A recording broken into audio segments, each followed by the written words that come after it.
Scrub typhus virus చెట్టు పొదల్లో ఉన్న నల్ల పురుగులు కుట్టడం వలన మనుషులకు సోకుతుందని, ఈ వైరస్ ప్రాథమికంగా గుర్తించి చికిత్స తీసుకుంటే ఎటువంటి ప్రమాదం ఉండదని జనసేన పార్టీ పిఠాపురం నియోజకవర్గ నాయకులు డాక్టర్ పిల్లా శ్రీధర్ తెలిపారు. పిఠాపురంలో మీడియాతో మాట్లాడిన డాక్టర్ పిల్లా శ్రీధర్ స్క్రబ్ టైఫస్ వైరస్ పై ప్రజలకు అవగాహన కల్పించారు.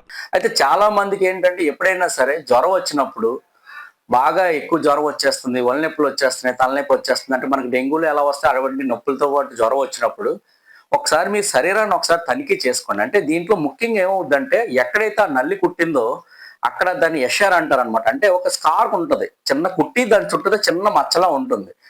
అటువంటిది ఏమన్నా ఉంటే మాత్రం వెంటనే మనం స్క్రబ్ టైఫస్ టెస్ట్ చేసుకోండి.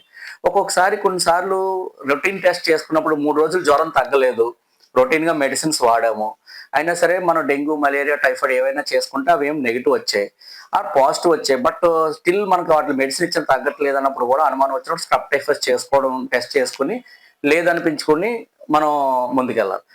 అదేవిధంగా ఎప్పుడైనా సరే స్క్రబ్ టైఫస్ వచ్చినా, డెంగ్యూ వచ్చినా, టైఫాయిడ్ వచ్చినా, మలేరియా వచ్చినా ముందు మనం బాగా ఎక్కువ హైడ్రేషన్ అంటారు అనమాట. అంటే వాటర్ ఎక్కువ తీసుకోవాలండి.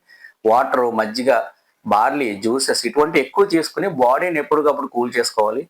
జ్వరానికి పారాసిటమాల్తో మనం కంట్రోల్ చేసుకోవచ్చు.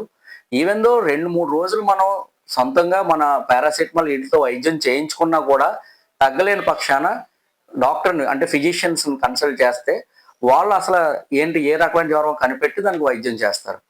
అయితే స్క్రబ్ టైఫస్ అంటే పెద్ద ప్రాణాంతకమైన వ్యాధి ఏం కాదు, భయపడాల్సిన అవసరం లేదు. కాకపోతే దీన్ని నెగ్లెక్ట్ చేయకూడదు, అంటే నిర్లక్ష్యం చేసి ప్రాణాల మీద తీసుకొని రాకూడదు. 3 రోజుల్లో జ్వరం తగ్గకపోతే మాత్రం డాక్టర్ని కన్సల్ట్ చేయండి. మీకు ఏ విధమైన డౌట్ వచ్చినా సరే నేను ఎప్పుడు మీకు అందుబాటులోనే ఉంటాను. మీరు డైరెక్ట్గా మా హాస్పిటల్ నెంబర్ ఫోన్ చేసి మీ సలహాలు ఏమైనా డౌట్ ఉన్నా ఫోన్లో కూడా నన్ను సంప్రదించండి. మీకు నేను సరైన సలహా ఇవ్వగలనని చెప్పేసి నేను ఈ సందర్భంగా తెలియజేస్తున్నాను. Thank you.